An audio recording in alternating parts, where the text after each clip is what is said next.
Scrambled Eggs Super by Dr. Seuss.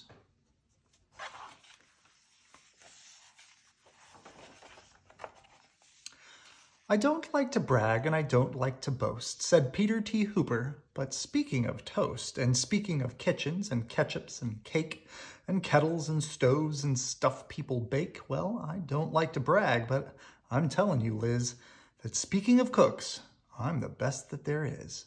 Why, only last Tuesday when Mother was out, I really cooked something worth talking about.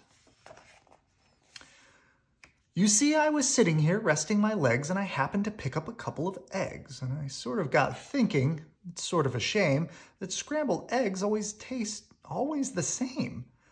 And that's because ever since goodness knows when, they've always been made from the eggs of a hen. Just a plain common hen. What a dumb thing to use with all the other fine eggs you could choose.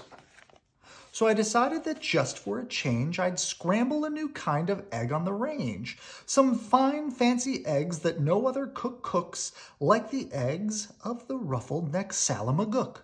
A Salamagook, say, there should be good. So I went out and found some as quick as I could.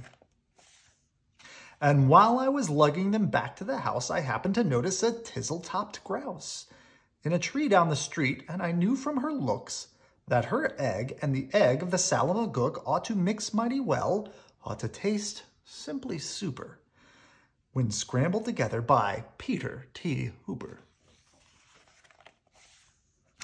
So I took those eggs home and I frizzled them up and I added some sugar, 2/3 of a cup, and a small pinch of pepper and also a pound of horseradish sauce that was sitting around,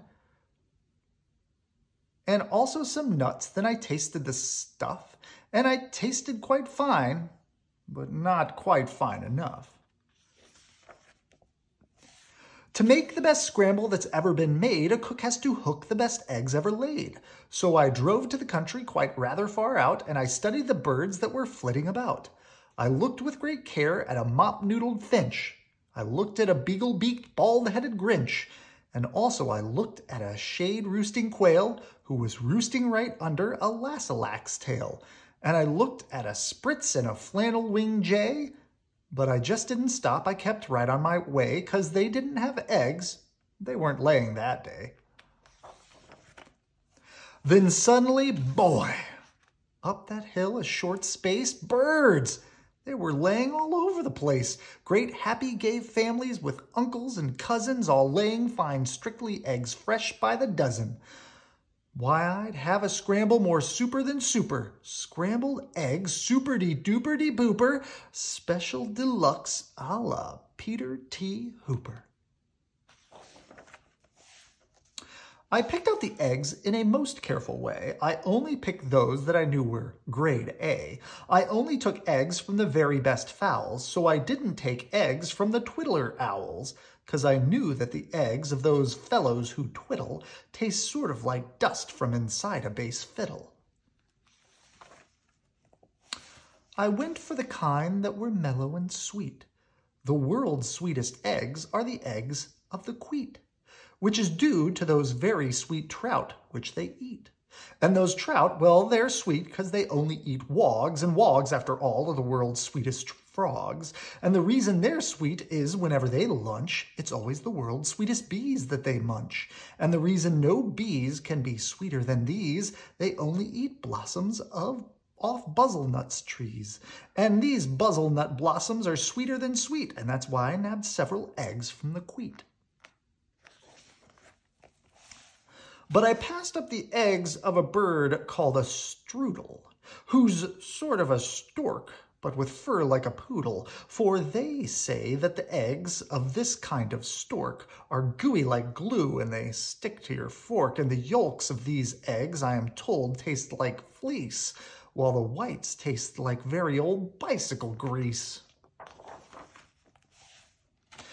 The places I hiked to, the roads that I rambled, to find the best eggs that have ever been scrambled. I hunted new birds along wild tangled trails, through gullies and gulches, down dingles and dales. I wriggled my way and I crawled at a creep through a forest of ferns That was 40 miles deep, and I mushed through the brush till I found a fine quigger, whose eggs were as big as a pinhead, no bigger. Then I went for the eggs of the long-legger quong. Now, this quong, well, she's built just a little bit wrong, for her legs are so terribly, terribly long that she has to lay eggs 20 feet in the air, and they drop with a plop to the ground from up there. So unless you can catch them before the eggs crash, you don't have got eggs. You got long-legger hash. Eggs. I collected 302, but I needed still more, and I suddenly knew that the job was too big for one fellow to do, so I telegraphed north to some friends near Fazol, which is 10 miles or so just beyond the North Pole, and they all of them jumped in their catamasside, which is sort of a boat made of sea leopard's hide, which they sailed out to sea to go looking for grice, which is sort of a bird which lays eggs on the ice, which they grabbed with a tool which is known as a squitch, 'cause those eggs are too cold to be touched without which. And while they were sending those eggs, I got word of a bird that does something that is almost unheard of. I heard, it's hard to believe, but this bird's called a pelf. Lays eggs that are 3 times as big as herself. Now how that pelf ever learned such a difficult trick, I never found out, but I found that egg quick.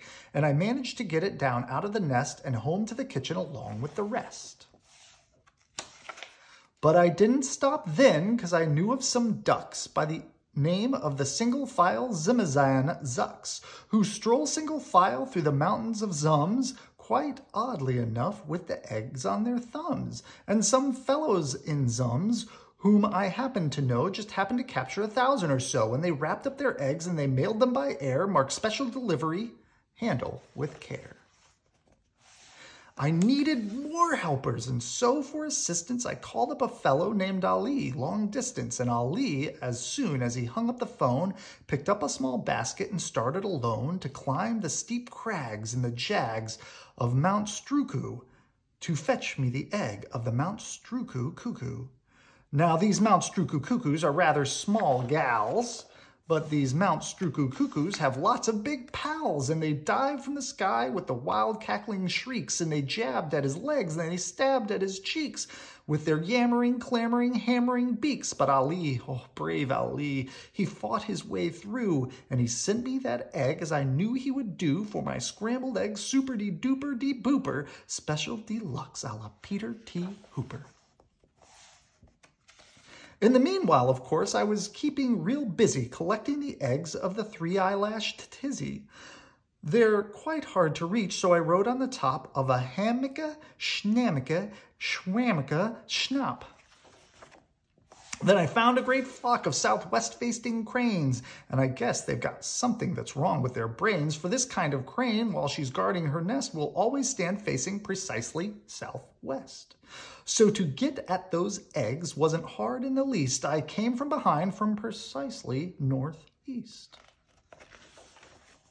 And I captured the egg of the grickly gractus, who lays them up high in a prickly cactus. Then I went for some ziffs. They're exactly like zuffs, but ziffs live on cliffs and zuffs live on bluffs. And seeing how bluffs are exactly like cliffs, it's mighty hard telling the zuffs from the ziffs. But I know that the egg that I got from the bluffs, if it wasn't a ziffs from the cliffs, was a zuffs. Now I needed the egg of a moth-watching sneth, who's a bird who's so big she scares people to death. And this awfully big bird, well, the reason they name her the moth-watching sneth is because that's how they tame her. She likes watching moths, sort of quiets her mind, and while she is watching, you sneak up behind and you yank out her egg. So I got one, of course, with the help of some friends and a very fast horse. If you want to get eggs you can't buy at the store, you have to do things that you've never thought of before. Why, to get at the eggs of one very small doff, we had to pry all of one mountain top off.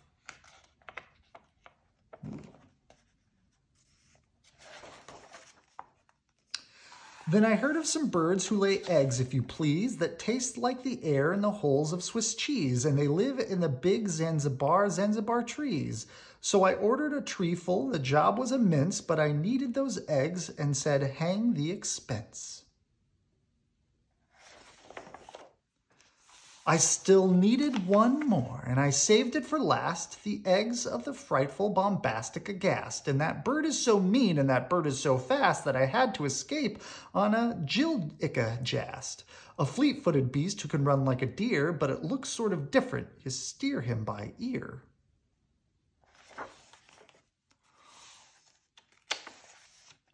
All through with the searching, all through with the looking, I had all I needed, and now for the cooking.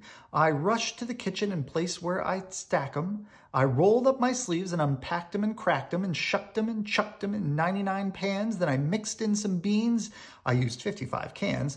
I mixed in some ginger, 9 prunes, and 3 figs, and parsley quite sparsely, just 22 sprigs. Then I added 6 cinnamon sticks and clove, and my scramble was ready to go on the stove. And you know how they tasted?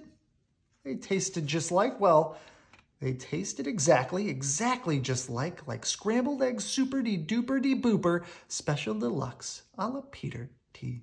Hooper.